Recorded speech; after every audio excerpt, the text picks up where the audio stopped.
Dear students, this is Praveen Agarwal from Management Department, Rotary Institute of Management and Technology, Chandosi, welcomes you in today's lecture of Managerial Economics. Today, we will discuss on the statistical methods of demand forecasting. In previous lecture, we discussed on the survey methods of demand forecasting. In today's lecture, we will focus on statistical methods. Statistical methods are of four types: trend projection, barometric, regression, and simultaneous equation. Trend projection again categorized into three parts: fitting trend line by observation, least square method, and moving average method. Let us have a discussion. Come to the statistical method. What are statistical methods? When with the help of the statistical field or statistical applications, we are going to forecast the demand in the future period of time, then this is known as the statistical methods. Because statistical methods are scientific, reliable, and free from biases, so it is mostly used by most of the organizations. The major statistical methods are: the first one is the trend projection method. Trend projection. This method is very useful where organization has a sufficient amount of accumulated past data of the sales. It means that the organization must have a large series of the past sales. This particular data is arranged chronologically, means according to the happening or occurring of the time, the data is arranged and a time series is obtained. Again, this time series is providing the trend of past, and on the basis of it the future market trend can be predicted, and on the basis of this market trend the demand for a product or service is forecasted. So this is the method. Under the trend projection, the first method is fitting trend line by projection. This is one of the graphical method of trend projection method where the past sales and the time is taken, and on the basis of this a particular graph is drawn, and on the basis of this graph the future demand is forecasted. Let us have a look on one of the example. This is given in the table. We have the sales of XYZ firm, year 2010 to 2019 is given, sales in 1000 tons is given, 20, 24, 30, 22 up to dash 50. We have to estimate the demand in 2020. Okay, so how it will be done? So we have drawn it in the form of the graph. In this graph, x-axis, on x-axis we are taking year, and on y-axis sales, that is in 1000 tons. Okay, I have drawn various points according to the given table. I have matched these points with the help of dotted line as you are looking here. Okay, so these dotted points are matched with the help of dotted lines. Okay, so what we are doing here, we are drawing a trend line which is covering almost all the points. As you are looking here, this is the trend line which is covering all the points. Now, on the basis of this trend line, we can estimate the sales in future period of time. Just like I have estimated in 2020. Just take the value, you will get this value. This value is of 2020, and corresponding to this, the value will be 48. So the sales in 2000 will be equal to 48,000 tons. This is the way. Now come to the second method of trend projection. This is known as the least square method. What is least square method? This method is based on the assumption that the past trend will continue in the future. The same pattern is followed here. A time series is obtained on the basis of the past data of the sales, and it is assumed that the past trend will continue in the future period of time. This method is a procedure for fitting a line to a set of observed data points mathematically. A trend line is set mathematically, and the trend line is y is equal to a plus bt, where y is the forecasted sales and t is equal to time period. A and b are the constant parameters. The value of a and b is calculated by the following two simultaneous equations as given here.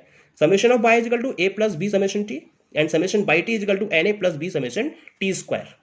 So we get the two simultaneous equations, and on the basis of and by getting a solution, we obtain the value of a and b, and in this way we get the trend line of the given data. On the basis of this, the future demand can be forecasted.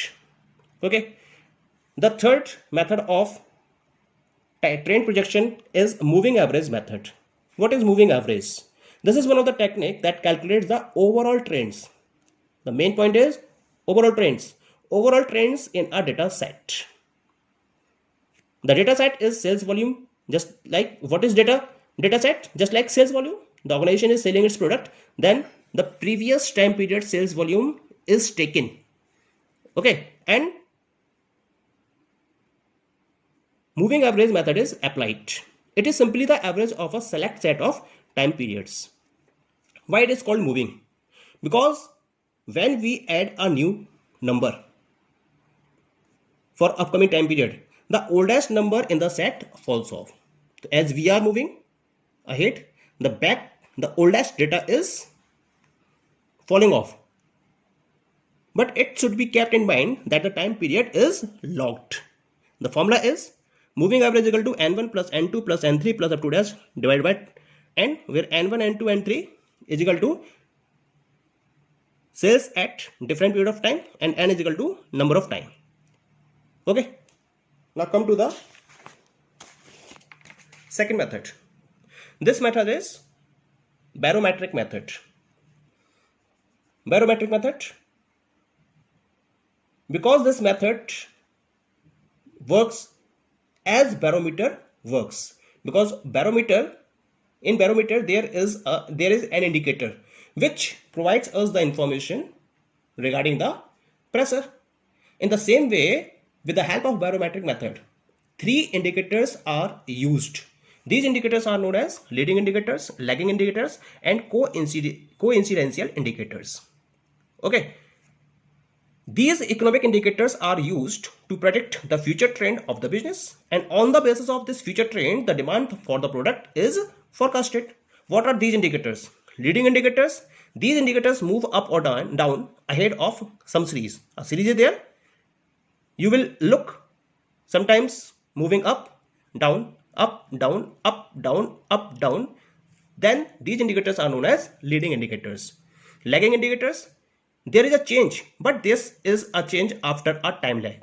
After 3 years, after 4 years, after 5 years, 3 years, the data is increasing, then it is decreasing, then after 3 years, it is increasing, then decreasing, then this is the lagging indicator. And coincident indicator move up and down simultaneously. There is up and there is down simultaneously when there is a change in the economic activities. So if economic activity is changing, and in such type of indicators, these indicators are moving up and down simultaneously, then they are known as the coincidental indicators. So on the basis of the identification of the indicators, the future demand is predicted. That's why this method is known as the barometric method.